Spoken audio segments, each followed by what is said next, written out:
So story of Musa alayhi salam is staged in Egypt. That means the story took place in Egypt.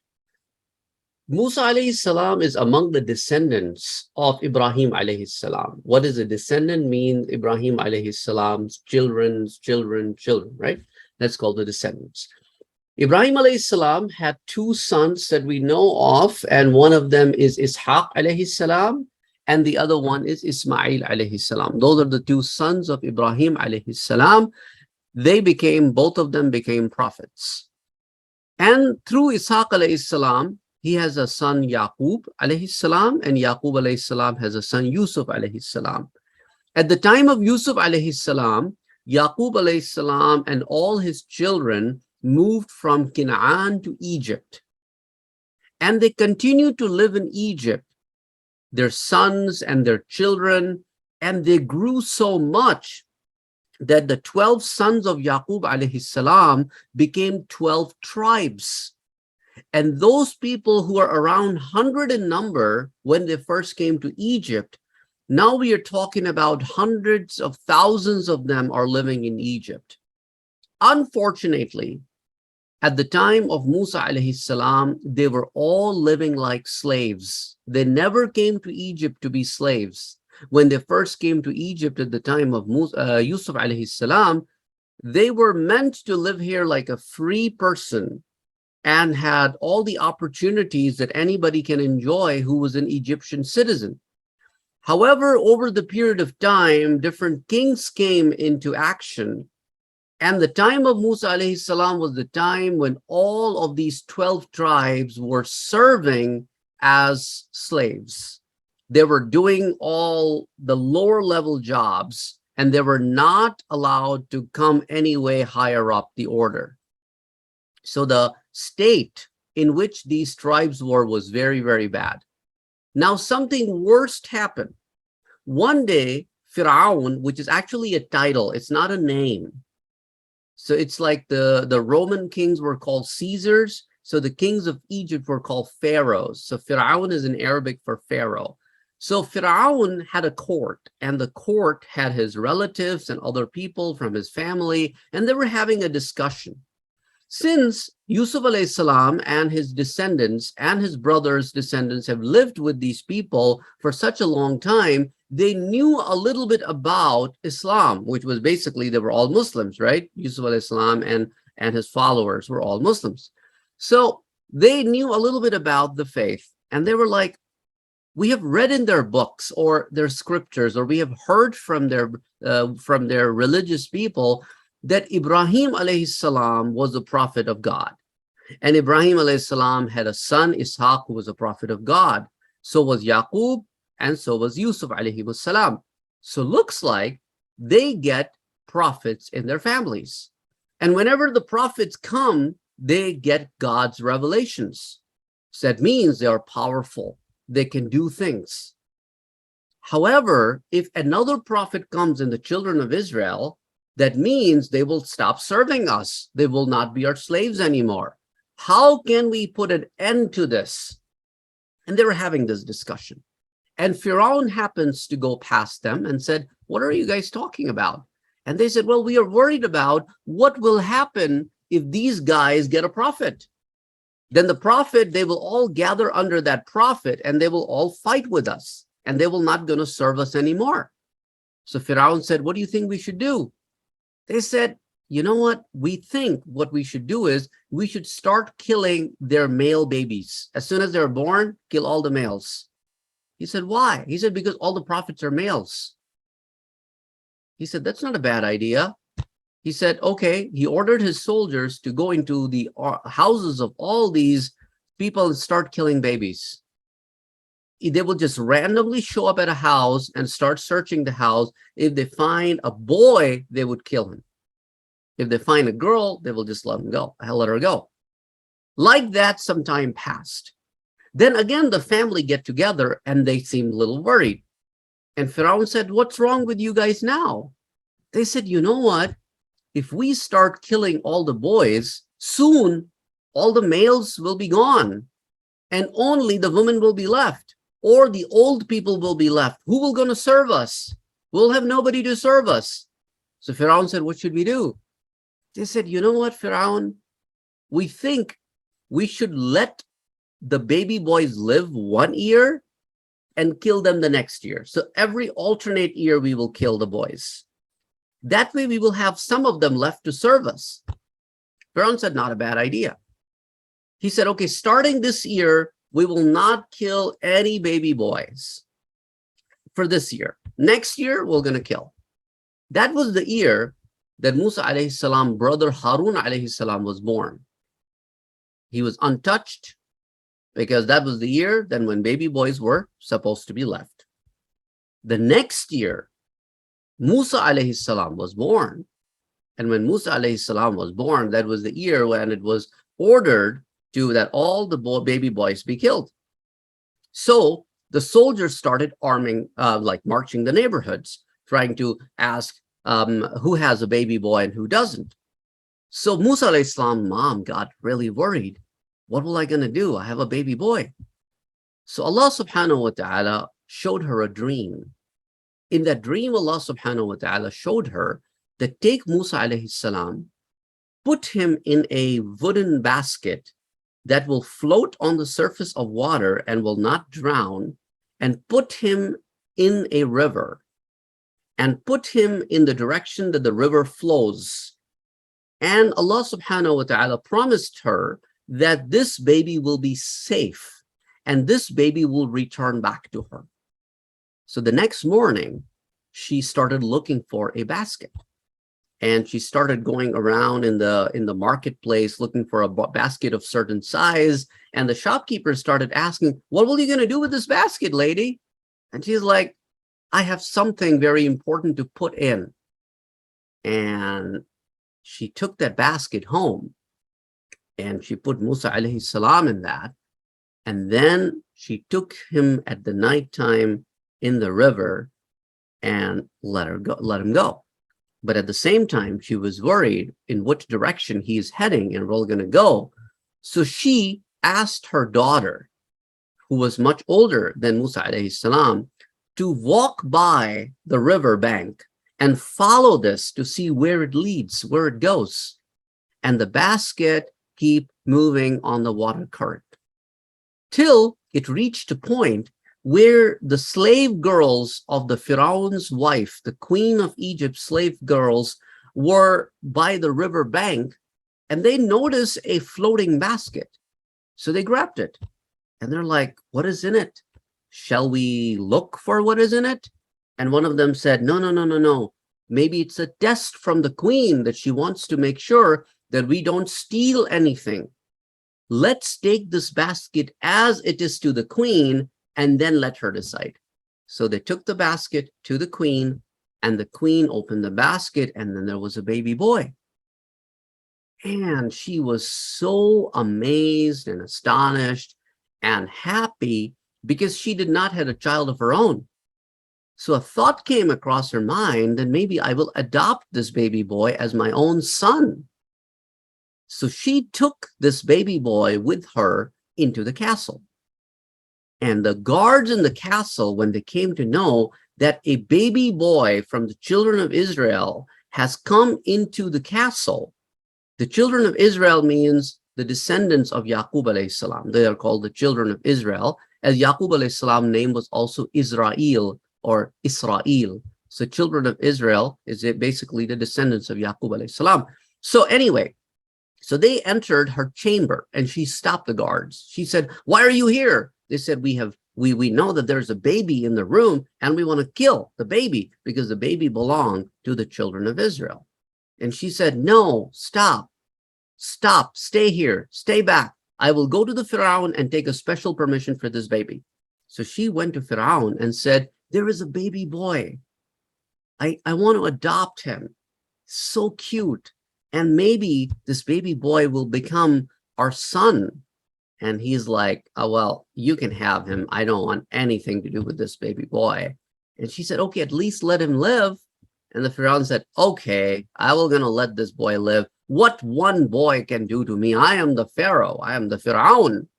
So she came back to the guards and said, the Pharaoh has given special permission for this baby to be left alone. So the guards left. After the guard left, baby started crying. And she is like, what will I going to do with this baby? She started asking her slave girls, bring me some milk so that the baby, maybe it's hungry, change his clothes. I don't know. And they started gathering stuff. They started bringing milk to the baby. The baby refused to drink milk. Any slave girl that will pick the baby up, the baby will even scream out louder. And the Pharaoh's wife is thinking, oh my God, the baby will die if the baby doesn't eat anything. So she asked her slave girls to go into the market and start looking around for baby caretakers, like nurse, the people who are the baby caretakers. So they started looking around.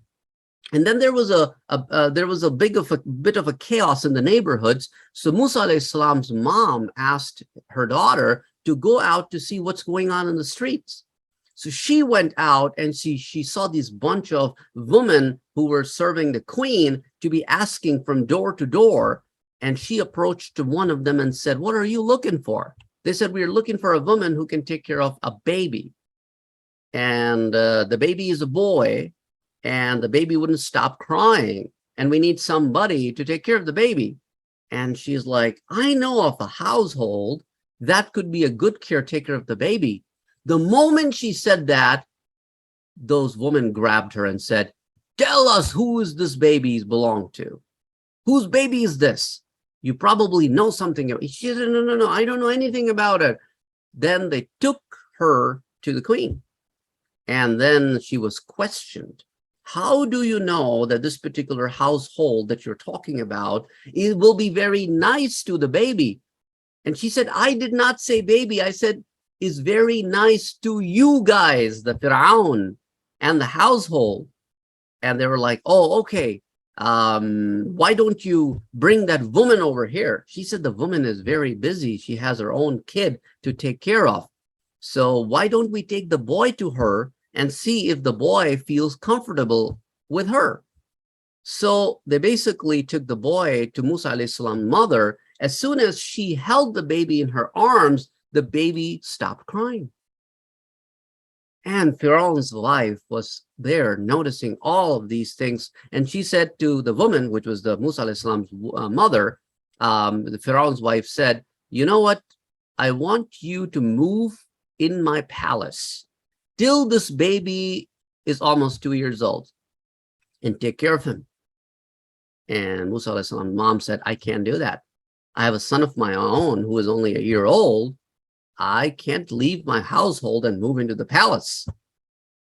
And the queen is like, And she noticed that Musa alayhi salam feels comfortable only with this woman, and he refused to feel comfortable with any other woman. So she said, okay, I agree to your terms that the boy will stay with you for some time, and then you have to return the boy back to us.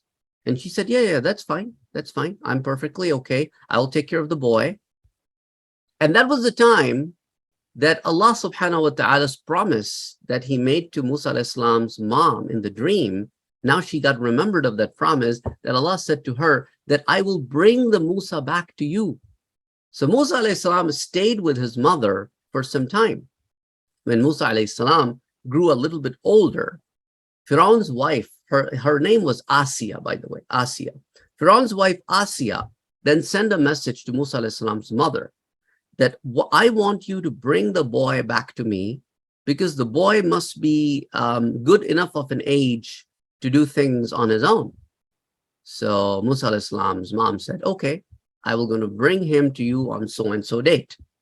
So the queen ordered everybody in the palace to honor the boy because she knew that the people in her family are talking behind her back that why should we honor a boy who belonged to a slave family? Because of course you could tell by the features, the way people look like, that who is from the family of Pharaoh and who is from the children of Israel.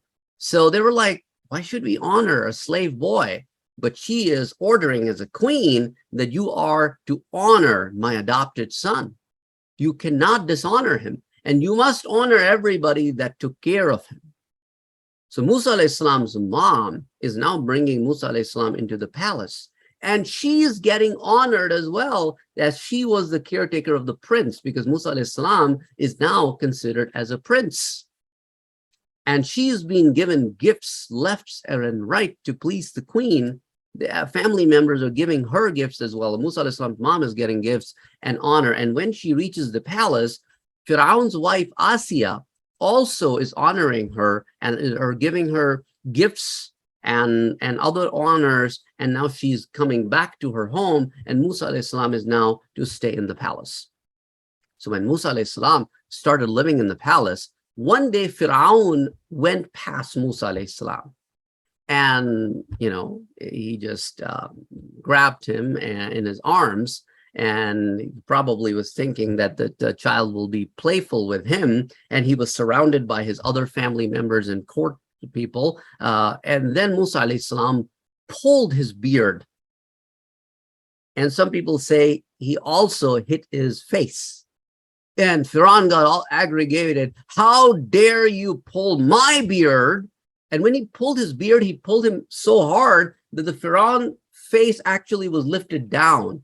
And all of a sudden, one of his family members said, see, this is the boy who will be the cause of your doom. See, he hit your face, he pulled you down, because they used to put beads in their beard. So Musa alayhi salam, being a kid, was attracted to those beards. And he started grabbing them and pulling him. Like, think about pulling a king's beard, right? He got all mad. And he said, I order this kid to be put to death right here. And he ordered his soldier to come forward and kill the child. Right at the time, his wife stood forward and said, stop, stop. This is just a child. You have these colorful beads in your beard, and this is a child behavior. They don't know that you are a Firaun. He doesn't know. He's just a little kid. The Firaun started thinking, okay, then what should I do? And she said, how about you put a test in front of him? Kids are extremely attracted to fire, especially on a coal, when part of it burns and part of it lits. So, why don't you put a burning coal in one pot, and you put your precious pearls and gold and some of the other stuff in the other pot, and give the choice to the boy. If the boy is smart enough, he will go and grab the pearls. If the boy is like an ordinary child, will definitely go after a fire. So Musa alayhi salam started walking, because he's a toddler. Remember, at this point, he's just a toddler. So he started walking towards the pots. And being a prophet, he was going for the pearls, because he's intelligent, he's smart, he knows what fire can do. At that time, Jibreel alayhi salam put his hand towards the fire pot, and that's how he got a little burn on his hand, and that's how he was saved. So Asiya rushed and said to Firaun, Firaun, see, he's just a normal boy. I told you. And then she grabbed him and she rushed into the palace. And then Firaun never, ever again bothered Musa alayhi salam. Musa alayhi salam continued to grow up in his palace like a prince. And he was given some duties as well to do in the palace, and around the palace. He was made responsible for some of the charges, because all of these things are planned by Allah subhanahu wa ta'ala, because Allah knows that one day Musa alayhi salam will lead hundreds and thousands of men as a king. So he has to be trained accordingly. So he is being trained in the best of the best places, where he's learning the skills of leadership. He's learning how to control people, how to answer questions, how to manage people, how to manage big projects, how to manage different affairs of a country. He's getting all this training done. That's why in your life also, whenever you go through different tests, remember that Allah subhanahu wa ta'ala is preparing you for your future, because you don't know what the future will be like. So all these little tests in life are a preparation for the future. And remember, any hurdle or obstacle that you ever run into in this life, you get reward for it, because you show patience.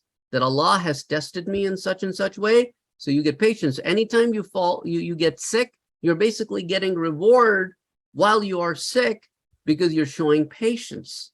And you're making dua to Allah subhanahu wa ta'ala to cure you. So anyway, Musa alayhi salam lived there that way, and he grew up and became a young man. But now the bigger challenges of life are awaiting him.